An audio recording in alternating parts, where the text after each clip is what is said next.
Hello, very good morning to all of you. Welcome to my channel NG Medicals. In this video, we are going to see a new disease condition of obs and gynae, that is ectopic pregnancy. So ectopic, the word ectopic means outside. ठीक है, तो outside pregnancy हो रही है, that means जैसा कि हम सब जानते हैं कि नॉर्मल प्रेगनेंसी यूट्राइन कैविटी के अंदर होती है, बच्चेदानी के अंदर होती है। अगर यही प्रेगनेंसी कहीं और हो जाए, सर्विक्स में हो जाए, फैलोपियन ट्यूब में हो जाए, एब्डोमेन में हो जाए, ओवरी में हो जाए, तो ऐसी प्रेगनेंसी को हम एक्टोपिक प्रेगनेंसी कहते हैं। और ये सबसे ज़्यादा सीरियस कंडीशन होती है क्योंकि इसमें मदर, बेबी तो छोड़ ही दीजिए, बेबी तो इसमें बढ़ ही नहीं सकता है और बेबी इसमें जिंदा रह ही नहीं सकता है। मदर की कंप्लीटली डेथ होने के चांसेस भी बढ़ते हैं। ओके, तो जानिए, चलिए आज हम इस वीडियो में जानते हैं कि क्या है एक्टोपिक प्रेगनेंसी, कहाँ कहाँ पे एक्टोपिक प्रेगनेंसी हो सकती है, क्या कारण हो सकते हैं, क्या साइन एंड सिम्टम्स आ सकते हैं और इसके लिए आपको कौन से ऐसे टेस्ट कराने होंगे जिससे आपको पता चल जाएगा कि हाँ ये एक्टोपिक प्रेगनेंसी है। ओके, चलिए वीडियो स्टार्ट करते हैं। मैं आपको बता दूं, बीएससी नर्सिंग वालों, ये आपके एग्जाम पर्पस के लिए बहुत इंपॉर्टेंट टॉपिक है, तो इसको ज़रूर देखो।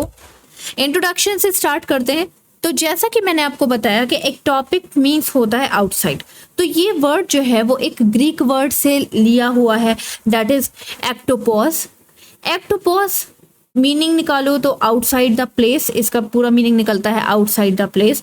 सिंपली हम जानते हैं कि बच्चेदानी यानी यूट्रस के इस साइड में या इस साइड में या कहीं पर भी अगर प्रेगनेंसी कंसीव की गई है अपर एरिया या upper portion of the uterus में, that is known as normal uterine pregnancy.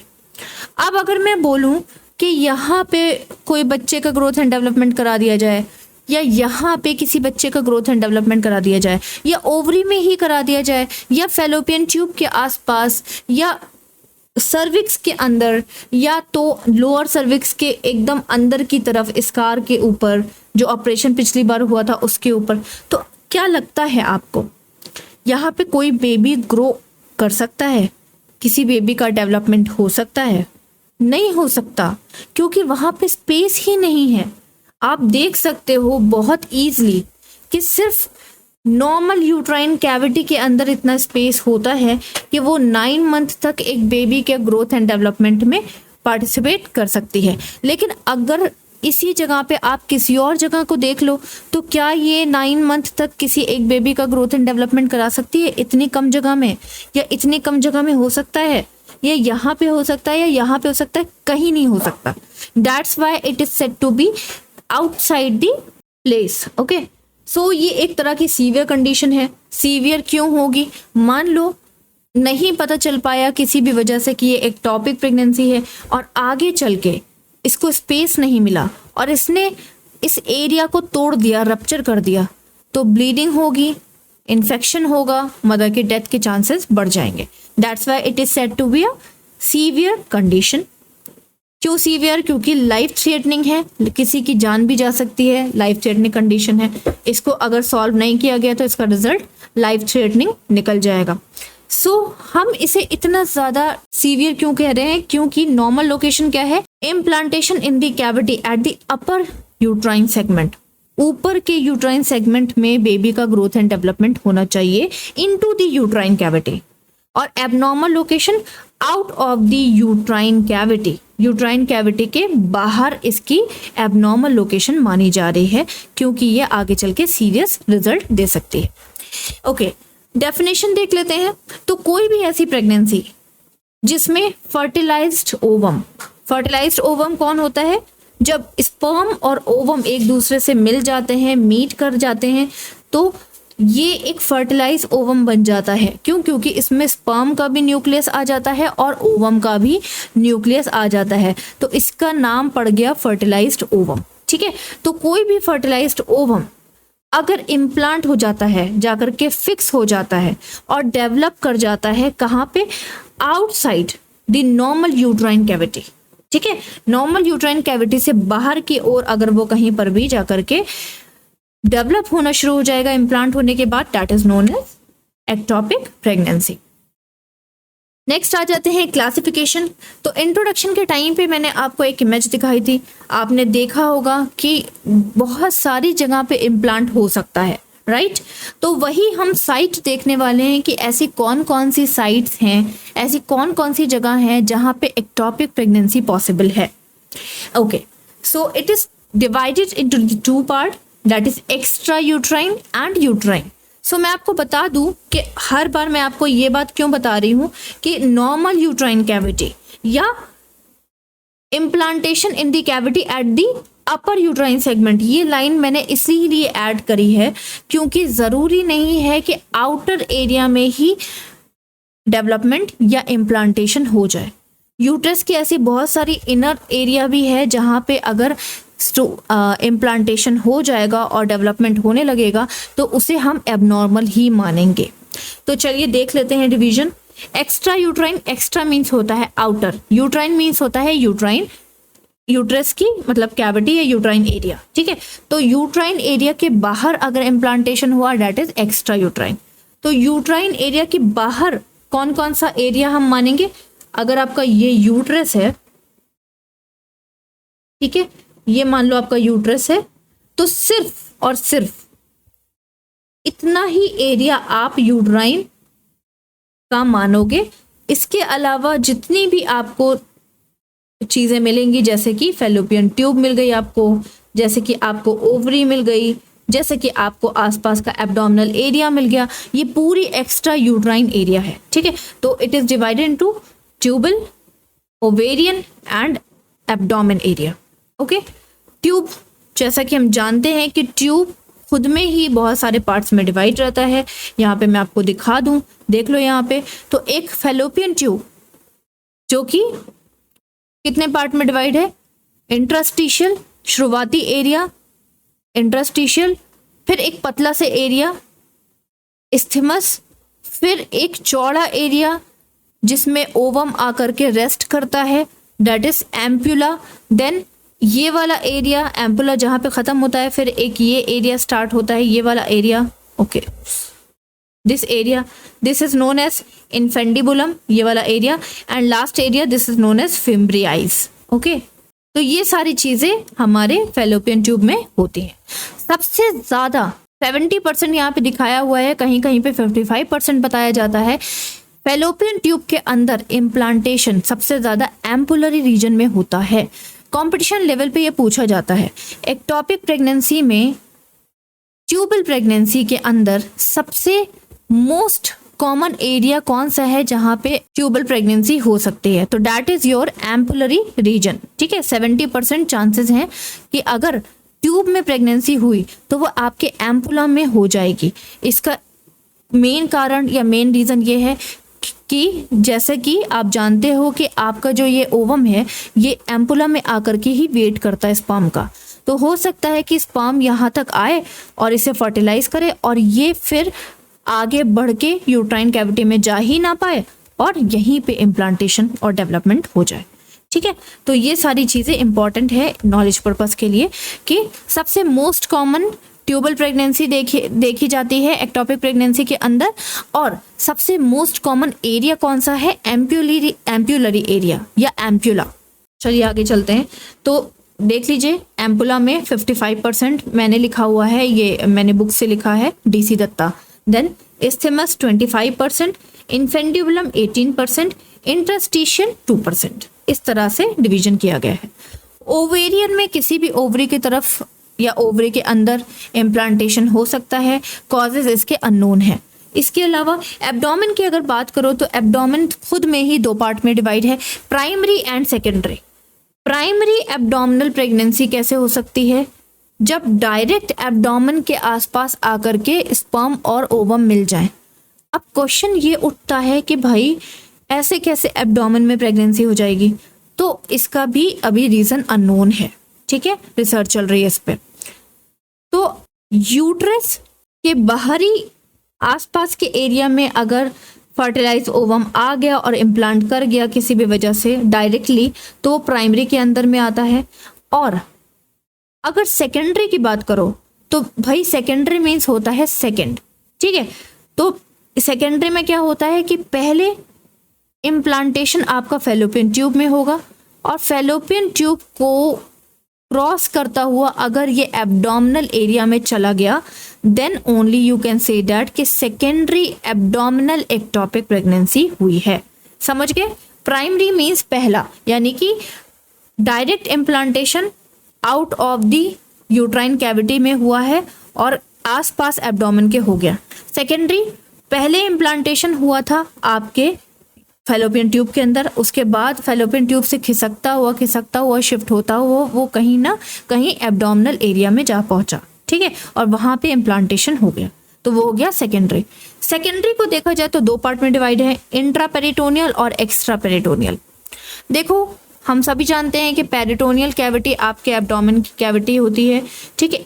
Peritoneal cavity के आसपास अगर मिल गया implantation that is intra peritoneal, और पेरिटोनियल कैविटी के बाहर मिला यानी कि थोड़ा दूर पे, एब्डोमेन से थोड़ा दूर पे मिला, दैट इज एक्स्ट्रा पेरिटोनियल।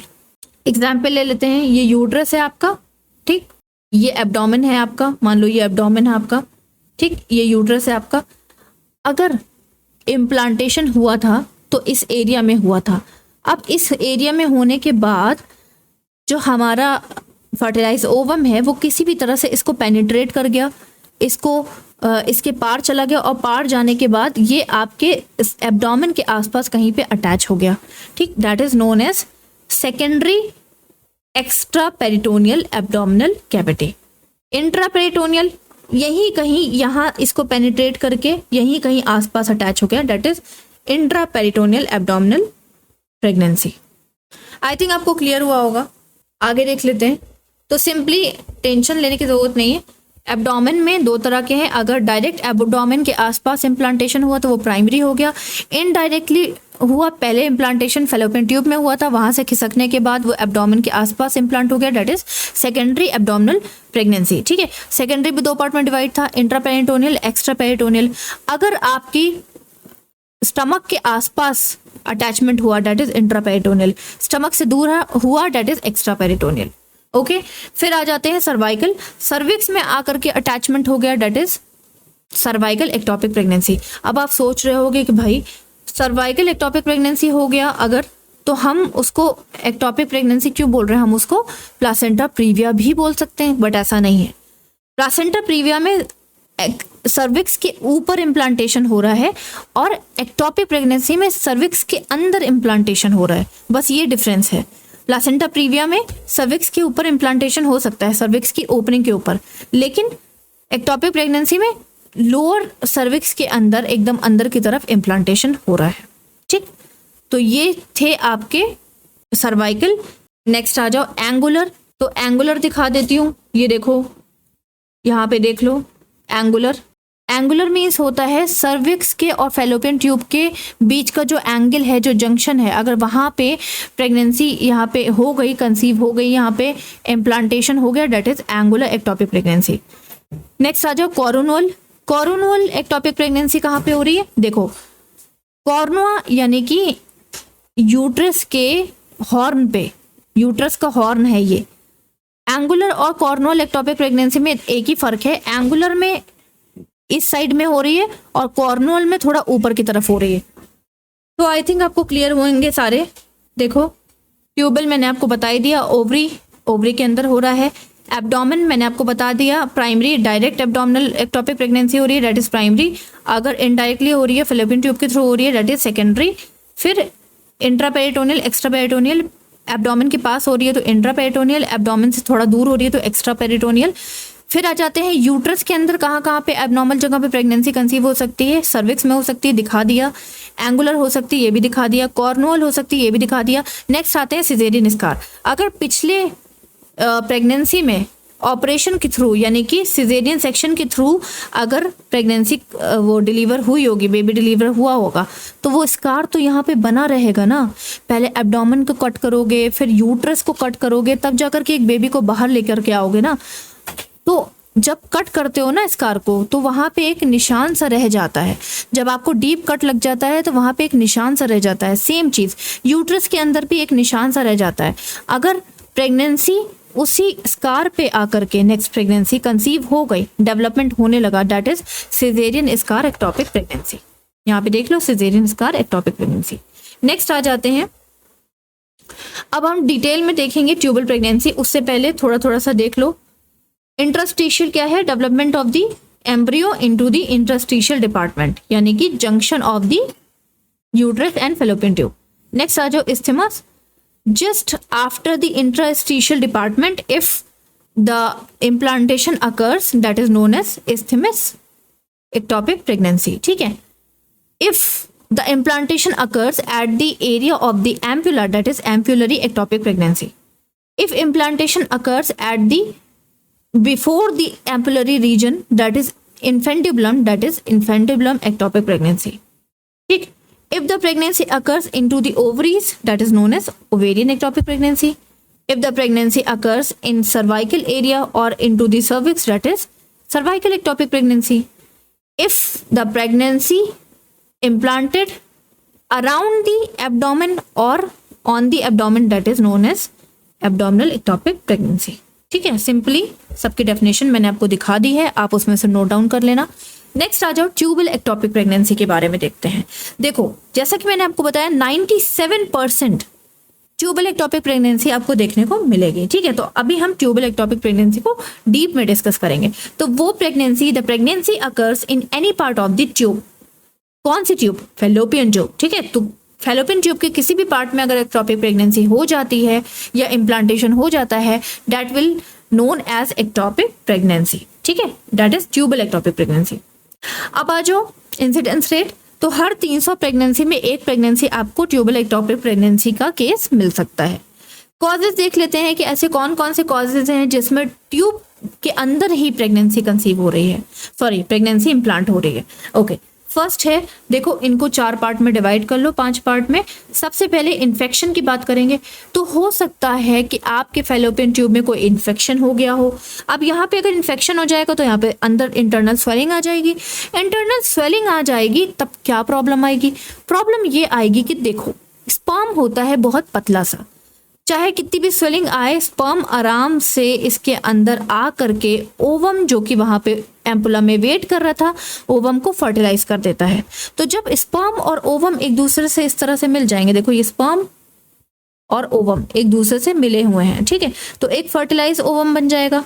और फर्टिलाइज ओवम जब बन जाता है तो यहाँ पे सेल डिवीजन होना स्टार्ट हो जाते हैं, 4 cell stage, 8 cell stage, 16 cell stage. हम सभी जानते हैं जब सेल बनेंगे तो फर्टिलाइज ओवम का साइज बढ़ जाएगा। जब फर्टिलाइज ओवम का साइज बढ़ जाएगा तो वो उस एरिया से बाहर ही नहीं आ पाएगा, क्योंकि एरिया में तो स्वेलिंग आ चुकी है ना। तो जब यहाँ पे स्वेलिंग आ गई तो आपका जो ओवम है वो वहीं पे फंस जाएगा, वहीं पे फंस जाएगा, तो इम्प्लांटेशन वहीं पे हो जाएगा, ठीक है। इन्फेक्शन की वजह से ऐसा हो रहा है। Salpingitis means inflammation of the fallopian tube. PID pelvic inflammatory disease. अब पैल्विक इन्फ्लेमेटरी डिजीज यानी कि पूरी पैल्विस एरिया में इन्फ्लेमेटरी डिजीज हो रही है, तो हो सकता है कि आपके फैलोपियन ट्यूब में भी हो रही होगी, हो सकता है नहीं होगा, ऐसा सेम प्रॉब्लम आएगी कि फर्टिलाइज ओवम आगे नहीं बढ़ पाएगा और वहीं पे अपने आप को इम्प्लांट कर देगा। इसके अलावा कॉजेटिव एजेंट देख लो जो कि PID और सल्पेंजाइटिस करा रहा है, दैट इज क्लाइमेडिया ट्रोकोमाइटिस। ये एक तरह का बैक्टीरिया है जो कि PID और सल्पेंजाइटिस कराने में बहुत ज़्यादा माहिर है, ठीक है। इसके अलावा ये अदर इन्फेक्शन भी करा सकता है, जैसे कि यूरेथ्रम इन्फेक्शन, ठीक है, सर्वाइकल इन्फेक्शन, सल्पेंजाइटिस, PID, ये सारी चीज़ें ये करा सकता है। नेक्स्ट अदर कॉजेज में देख लेते हैं। हो सकता है स्ट्रक्चर डिफेक्ट हो। स्ट्रक्चर डिफेक्ट में हो सकता है आपकी फैलोपियन ट्यूब पतली हो, ठीक है। अब फैलोपियन ट्यूब पहले से ही पतली है, स्ट्रक्चर डिफेक्ट है, तो सेम चीज होगी, स्पर्म तो इसके अंदर से आ जाएगा, ओवम को यहाँ पे फर्टिलाइज कर देगा। अब ओवम का जब साइज बढ़ जाएगा, क्योंकि वो फर्टिलाइज्ड ओवम हो गया है, उसके अंदर सेल डिवीजन हो रहा है, जब उसका साइज बढ़ जाएगा तो वो पतली ट्यूब से बाहर नहीं आ पाएगा, यूट्राइन कैविटी के अंदर नहीं आ पाएगा और वहीं पे वो इम्प्लांट हो जाएगा। इसके अलावा प्रीमेच्योर डीजनरेशन ऑफ ज़ोना पैलिसिडा। देखो ज़ोना पैलिसिडा क्या है, ये एक तरह की लेयर होती है, किसकी लेयर, आपके ओवम की लेयर होती है, ठीक है। ये देखो, ये जो ओवम आ रहा है, ठीक, इसके आसपास जो लेयर आपको दिख रही है वो जोना पेलिसिडा है, ठीक। अब जोना पेलिसिडा का काम क्या है, देखो बहुत इंटरेस्टिंग काम है इसका। क्या लगता है आपको मल्टीपल प्रेगनेंसी क्यों नहीं होती है? क्योंकि एक ओवम को एक ही स्पर्म आकर के फर्टिलाइज करता है, राइट। और ये क्यों कर पा रहा है? सारे स्पर्म आकर के ओवम के अंदर क्यों नहीं जा पा रहे हैं? क्योंकि जोना पेलिसिडा जो है वो प्रोटेक्शन का काम करती है, ठीक। वो क्या करती है, किसी एक स्पर्म की एंट्री के लिए अपने आप को थोड़ा सा खोल देती है और उस स्पर्म को अंदर आ जाने देती है, ठीक है, फर्टिलाइज करने देती है और तुरंत क्लोज हो जाती है। ये एक काम है इसका, ठीक। दूसरा काम इसका क्या है कि इम्प्लांटेशन, जब तक इम्प्लांटेशन का टाइम नहीं आता है तब तक ये आपके फर्टिलाइज ओवम को सराउंड करके रखती है, और जैसे ही इम्प्लांटेशन का टाइम आता है ये हट जाती है और इम्प्लांटेशन हो जाता है। अब ये बताओ कि जोना पेलिसिडा को हटना कब चाहिए था? 6th डे पे, ठीक है, 6वें दिन पे इम्प्लांटेशन का टाइम आ जाता है, तब उसको हटना चाहिए था। अगर वो पहले ही दिन पे हट जाए तो इम्प्लांटेशन तो पहले ही दिन पे हो जाएगा ना, और कहाँ हो जाएगा? फैलोपियन ट्यूब के अंदर हो जाएगा। क्यों? क्योंकि अभी तक ओवम जो है वो यूट्राइन कैविटी में गया ही नहीं है, 6th डे पे जाएगा। तो इस तरह से जोना पेलिसिडा क्या कर रही है? डीजनरेट हो रही है टाइम से पहले। नेक्स्ट आ जाओ फैलोपियन ट्यूब स्कार। मान लो फैलोपियन ट्यूब में कोई अननेसेसरी टिश्यू या अननेसेसरी सेल्स बन गए हैं तो ब्लॉकेज का काम करेंगे। अब इस ब्लॉकेज से किसी भी तरह से स्पर्म अंदर चला गया लेकिन फर्टिलाइज ओवम आगे यूट्राइन कैविटी के अंदर नहीं आ पाया, वहीं पे इम्प्लांट हो गया। नेक्स्ट आ जाओ मेडिकल यूजेस। तो मेडिकल की वजह से जैसे कि कॉन्ट्रासेप्टिव फेलियर्स। अब भाई कॉन्ट्रासेप्टिव का काम क्या है? कॉन्ट्रासेप्टिव क्या करता है? जो पिल्स होती हैं हमारे पास वो बहुत सारे तरीके से काम करती हैं। वो आपके फैलोपियन ट्यूब के प्रोसेस को स्लो कर देती हैं, वो आपके स्पर्म को स्लो कर देती हैं, वो आपके वजाइना की एसिडिटी कंटेंट को बढ़ा देती हैं, है ना। वो आपके ओवम के फंक्शन को स्लो कर देती हैं जिसकी वजह से प्रेगनेंसी नहीं हो पाती। अब मान लो वो फेल हो गई, तब क्या प्रॉब्लम होगी? तब ये प्रॉब्लम होगी कि आप ये सोचो कि ये जो आपकी फैलोपियन ट्यूब आपको दिख रही है ना, इसके अंदर छोटे छोटे से सीलियास होते हैं। सीलियास क्या होते हैं? सीलियास होते हैं थ्रेड लाइक सेल्स, ठीक है। यहाँ पे दिखा देती हूँ थ्रेड लाइक सेल्स, ये देख लो, ये आपको हिलते हुए दिख रहे हैं ब्लू कलर की, यही सीलिया है। स्पर्म के पास अपनी टेल होती है, वो तो आराम से मटकता हुआ चला आता है, लेकिन ओवम के पास तो कोई टेल नहीं है, वो तो गोल मटोल सा है, गोलू सा है। तो वो आगे कैसे बढ़ेगा? जब स्पर्म इसको फर्टिलाइज कर देता है तो ओवम को अब यूट्राइन कैविटी के अंदर एंटर करना है, तो उसको आगे बढ़ाने का काम आपकी यही सीलिया मसल्स करते हैं जो कि फैलोपियन ट्यूब के अंदर होते हैं, ठीक। अब अगर आप कॉन्ट्रासेप्टिव ले रहे हो तो वो आपकी सीलिया मसल को भी स्लो करता है, ठीक। तो जब आपके सीलिया मसल काम नहीं करते हैं तो स्पर्म वो ओवम जो है वो आगे नहीं बढ़ पाएगा। अब कॉन्ट्रासेप्टिव ली गई थी, किसी ने कॉन्ट्रासेप्टिव ली थी तो थोड़ा तो उसने काम किया होगा ना। तो अब सीलिया मसल यहाँ पे स्लो फंक्शन करने लगे। स्लो फंक्शन करने की वजह से क्या हुआ? वो ओवम को पूरी तरह से धक्का नहीं दे पाए, पुश नहीं कर पाए, और पुश ना कर पाने की वजह से वो यूट्राइन कैविटी में नहीं गया और वहीं पे इम्प्लांट हो गया। Next intra uterine device. Same intra uterine device का भी काम है।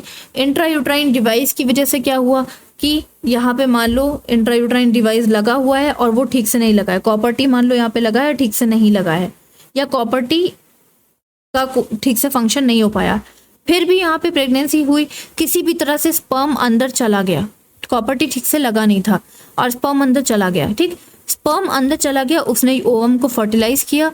फर्टिलाइज करने के बाद ओवम फर्टिलाइज ओवम आ रहा है और वो यूट्राइन कैविटी के अंदर नहीं आ पाया और यहीं पे आकर के अटक गया। क्यों? क्योंकि उसका तो साइज बढ़ गया था जिसकी वजह से यहाँ पे कॉपर टी की वजह से वो नहीं कर पाया अपने आप को मैनेज, अंदर नहीं आ पाया और एंगुलर एक्टोपिक प्रेगनेंसी हो गई। ये सारी चीजें मेडिकल में आती हैं। सर्जिकल में देख लो, प्रीवियस सर्जरी हुई होगी, जैसे कि सिजेरियन सेक्शन हुआ होगा जिसकी वजह से सिजेरियन स्कार प्रेगनेंसी हो गई होगी, या तो ट्यूब की कोई भी सर्जरी हुई होगी, कोई भी इन्फेक्शन हुआ हो, यहाँ पे कट लगाया गया हो, या कोई भी सर्जरी जिसकी वजह से यहीं पे स्कार की वजह से आकर के आपका फर्टिलाइज ओवम इम्प्लांट हो गया। नेक्स्ट आ जाते हैं ड्रग। तो ड्रग वही पोस्ट कोइटल ईस्ट्रोजन प्रोजेस्टेरॉन की अगर आप बात करो तो ये भी एक तरह का कॉन्ट्रासेप्टिव है। सेम चीज है जो कि मैंने आपको कॉन्ट्रासेप्टिव फेलियर के बारे में बताई है। तो ये थे आपके main tubal causes. Risk factors देख लो, प्रीवियस हिस्ट्री, प्रीवियस हो सकता है इससे पहले भी उसको एक्टोपिक प्रेगनेंसी हुई हो और सेम जो कॉज है वो रिपीट हो गया हो। प्रीवियस इन्फेक्शन है ना, प्रीवियस इन्फेक्शन हुआ हो, सेल्फेंजाइटिस वगैरह, ठीक, और इस बार फिर से वो इन्फेक्शन हो गया हो और वहीं पे आपका फर्टिलाइज ओवम फंस गया।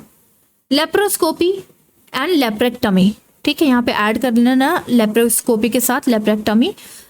लेप्रोस्कोपी क्या होता है कि एब्डोमेन में कट लगा करके इंस्ट्रूमेंट यानी कि वो कैमरा अंदर डालते हैं और उसी कैमरे की हेल्प से अल्ट्रासाउंड के अंडर में हम लोग लेप्रेक्टमी करते हैं। यानी कि कोई भी प्रोसीजर करना होता है एब्डोमेन के अंदर तो हम लोग दो तरह के इंस्ट्रूमेंट डालते हैं, एक से हम कट कर रहे हैं चीज़ों को, एक से हम कैमरे के थ्रू काम कर रहे हैं, ठीक।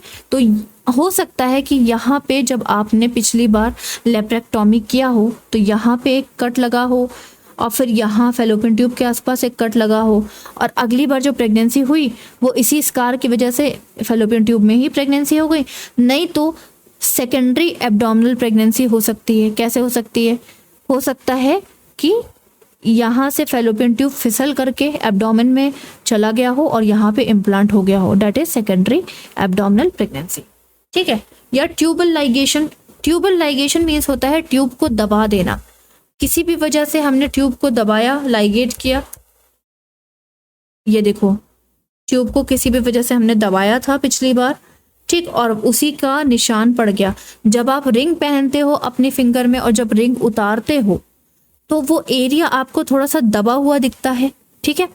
उसी तरह से हो सकता है कोई ऑपरेशन हुआ हो जिसमें ट्यूब को इस तरह से दबाना पड़ा हो और वो ट्यूब पतली हो गई हो इसके दबाव की वजह से, और जब पतली हो जाएगी तो सेम प्रॉब्लम आएगी, फर्टिलाइज्ड ओवम आगे यूट्राइन कैविटी में इम्प्लांट नहीं हो पाएगा। नेक्स्ट आ जाते हैं सिम्टम्स। तो क्या सिम्टम आएंगे? तो सोचो, तीन तरह के सिम्टम आ सकते हैं। एक नॉर्मल सिम्टम्स आ सकते हैं, ठीक है। दूसरा, अगर ट्यूब टूट गया, रप्चर हो गया, ये देखो फट गया, तो उसके बहुत सीवियर सिम्टम आएंगे। तीसरा, रप्चर नहीं हुआ है, टूटा नहीं है और फिसल के एब्डोमिनल प्रेगनेंसी कर गया हो, या हो सकता है कि अभी ग्रोथ एंड डेवलपमेंट हो रही हो, अभी तक रप्चर नहीं हुआ हो, तो वो उसकी जो सिम्टम्स हैं वो अलग आएंगे। हम तीनों तरह की बात करेंगे, तीनों तरह के सिम्टम्स देखने वाले हैं। फर्स्ट सिम्टम्स देख लेते हैं। देखो, ब्रेस्ट पेन वगैरह होगा, ठीक, क्योंकि एब्डोमिनल अगर प्रेगनेंसी कंसीव हो गई, ठीक, तो ब्रेस्ट पेन वगैरह हो सकता है, पेन ऊपर तक आ सकता है। इन्फेक्शन की वजह से अगर ट्यूबल प्रेगनेंसी हुई है तो टेम्परेचर राइज हो सकता है ना, फीवर आ सकता है। भूख नहीं लगती आपकी बॉडी को क्योंकि आपका ब्रेन सारा फोकस जो है आपके इन्फेक्टेड एरिया पे करेगा और आपकी जो हंगर होगी वो अपने आप ही डिक्रीज हो जाएगी, ठीक, इसकी वजह से आपको भूख नहीं लगेगी। इंटरकोर्स के टाइम पे पेन होगा। अगर सर्वाइकल अगर एक्टोपिक प्रेगनेंसी हो गई और आप सेक्सुअल इंटरकोर्स कर रहे हो, है ना, तो उस टाइम पे पेनिस अंदर जाएगा तो हो सकता है उस टाइम पे पेन हो, ठीक है, क्योंकि सर्विक्स जो है वो यूट्रस के निचले भाग पे होता है, साथ ही साथ वजाइना के पास होता है। तो जब अगर यहाँ पे प्रेगनेंसी कंसीव हो गई तो क्या नीचे की ओर स्वेलिंग नहीं आएगी ग्रोथ एंड डेवलपमेंट के टाइम पे? तो तो यहाँ पे जब आप इंटरकोर्स करोगे तो पेन होगा। इसके अलावा डल पेन हो सकता है, हल्का पेन हो सकता है लोअर एब्डोमेन के अंदर, ठीक। इसके अलावा स्पॉटिंग हो सकती है जेनाइटल एरिया में, हल्की सी ब्लीडिंग भी आ सकती है जब आप सेक्सुअल इंटरकोर्स करोगे और सर्वाइकल प्रेगनेंसी होगी तब। नॉजिया वॉमिटिंग तब आएंगे जब आपका इन्फेक्शन यानी पीआईडी बढ़ता चला जाएगा, इन्फेक्शन इन फेलोपियन ट्यूब बढ़ता चला जाएगा, तो आपकी बॉडी क्या करती है, नॉजिया वॉमिटिंग लाती है जिससे कि माइक्रो ऑर्गेनिजम्स को वो वॉमिटिंग के थ्रू बाहर निकाल पाए। ओके, नेक्स्ट आ जाते हैं क्रोनिक सिम्टम्स, यानी कि जब फेलोपियन ट्यूब रप्चर हो जाएगी, है ना, तो कब तक एक ट्यूबल प्रेगनेंसी चल सकती है ये आपको पता होना चाहिए। 8 वीक तक ट्यूबल प्रेगनेंसी चल सकती है, यानी 2 महीने तक ये फेलोपियन ट्यूब 2 महीने तक के बच्चे को पाल सकती है। इसके बाद ये रप्चर हो जाती है, टूट जाती है, ठीक है।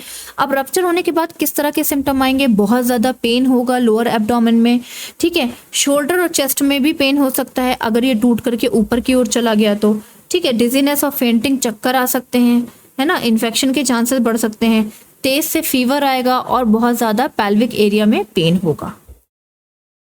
अगर मान लो ये अभी तक रप्चर नहीं हुई है लेकिन साइज बढ़ गया है, तो साइज बढ़ने पर भी तो दर्द होगा ना, पेन होगा, नोजिया वॉमिटिंग आ ही रहा था वो कंटिन्यू रहेगा, साथ ही साथ वजाइना और सर्विक्स ब्लू दिखने लगेगा। अगर सर्वाइकल प्रेगनेंसी है तो सूजन आ जाएगी, स्वेलिंग आ जाएगी, वेन ना, सूजन के टाइम पे क्या होता है, चीज़ें ना ज़्यादा दिखने लगती हैं, वेन आपको ब्लू दिखने लगेगी, ठीक है। सॉफ्टनिंग ऑफ द सर्विक्स हो जाएगा, रहेगा, क्यों, क्योंकि वहाँ पे एडिमा हो रखा हुआ है, कहीं पर भी एडिमा होता है उसको टच करो तो वो आपको सॉफ्ट लगता है, राइट। फिर स्लाइट यूट्राइन एनलार्जमेंट आपको देखने को मिलेगा, ठीक, थोड़ा बहुत तो यूट्रस आपको बड़ा देखने को मिलेगा as compare to the normal uterine pregnancy, उतना बड़ा नहीं देख सकते आप, लेकिन हल्का फुल्का आपको एनलार्जमेंट देखने को मिल सकता है। पेल्विक और एब्डोमिनल पेन आपको देखने को मिलेगा, क्यों, क्योंकि जो ग्रोथ एंड डेवलपमेंट हो रही है ना वो अननेसेसरी एरिया पे स्ट्रेचनिंग कर रही है। नेक्स्ट आ जाते हैं डायग्नोस्टिक इवैल्यूएशन। तो डायग्नोस्टिक इवैल्यूएशन देख लेते हैं। सबसे पहले हिस्ट्री कलेक्शन करोगे, तो हिस्ट्री कलेक्शन में वो सारी चीज़ें आप पूछोगे जो कि कॉजेज में या रिस्क फैक्टर्स में आप लिखते हो, ठीक है। ये हर कोई नहीं बताता है, हिस्ट्री कलेक्शन आपके कॉजेज से बनता है। क्या क्या पूछ लोगे, क्या पिछली बार कोई इन्फेक्शन हुआ था, क्या किसी PID जैसे इन्फेक्शन की आपको मेडिसिन चली है, क्या अल्ट्रासाउंड में कोई स्ट्रक्चर एबनॉर्मेलिटी पता चली थी, ठीक। इसके अलावा इससे पहले फैलोपियन ट्यूब का कोई ऑपरेशन हुआ था कि नहीं हुआ था, क्या आप कॉन्ट्रासेप्टिव्स यूज कर रही थी उसके बाद भी प्रेगनेंसी हो गई, क्या आपने कॉपर टी डलवाई थी उसके बाद भी प्रेगनेंसी हो गई, क्या आपकी कोई प्रीवियस सर्जरी हुई थी या इससे पहले आपके कितने बच्चे हैं और कितने बच्चे उसमें से C सेक्शन यानी कि ऑपरेशन से हुए हैं, ठीक है।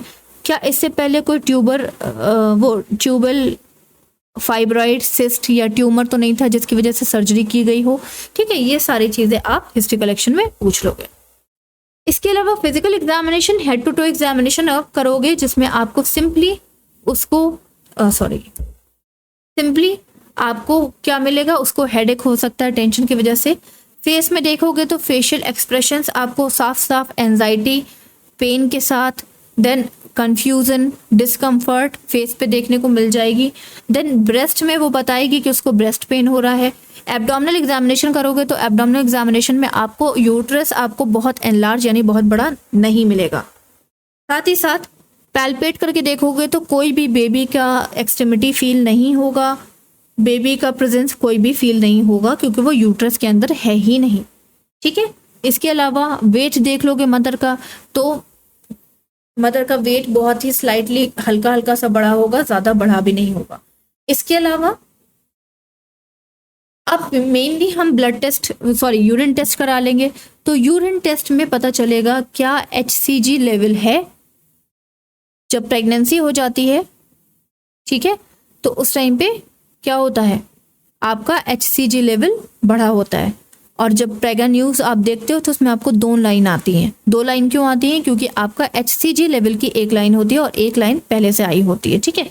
तो यूरिन टेस्ट में आपको प्रेगनेंसी टेस्ट देखना है। ब्लड टेस्ट में भी आपको CBC देखना है, हो सकता है कि आपको पता चले इन्फेक्शन है तो WBC काउंट बढ़ा हुआ मिलेगा। HB लेवल देखना है, हो सकता है आपको ब्लड की नीड पड़े आगे चल करके। RH फैक्टर देखना है कि मदर पॉजिटिव है कि नेगेटिव है ब्लड ग्रुप की। नेक्स्ट प्रोजेस्टेरॉन लेवल देखना है, तो देखो प्रोजेस्टेरॉन लेवल आपको नॉर्मल प्रेगनेंसी की अगर बात करो तो progesterone level more than 25 nanogram पर ml के हिसाब से देखने को मिलेगा। एक्टोपिक प्रेगनेंसी की बात करोगे तो इससे कम देखने को मिलेगा, ठीक है। इसके अलावा HCG लेवल चेक करोगे, ठीक है।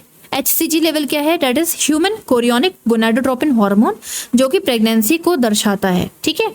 तो HCG लेवल आपको नॉर्मली 1500 ml इंटरनेशनल यूनिट 1500 मिली इंटरनेशनल यूनिट पर ml देखने को मिलेगा। अगर नॉर्मल प्रेगनेंसी होगी तब क्या होगा, तब आप 48 आवर्स बाद फिर से चेक करोगे। 48 आवर्स बाद जब आपने चेक किया, ये देखो 48 आवर्स बाद आपने रीचेक किया, तो ये जस्ट डबल हो जाएगा। तब आप समझ जाओगे कि इंट्रा यूट्राइन प्रेगनेंसी है। कैसे पता चलेगा कि एक्टोपिक प्रेगनेंसी है, तो जब आप 48 आवर्स बाद चेक करोगे, अगर ये डबल नहीं हुआ, थोड़ा बहुत इंक्रीज हुआ, तो इसका मतलब एक्टोपिक प्रेगनेंसी है। और अगर ये इंक्रीज बिल्कुल भी नहीं हुआ, उल्टा डिक्रीज हो गया या बिल्कुल इंक्रीज नहीं हुआ, इसका मतलब एबॉर्शन हो चुका है।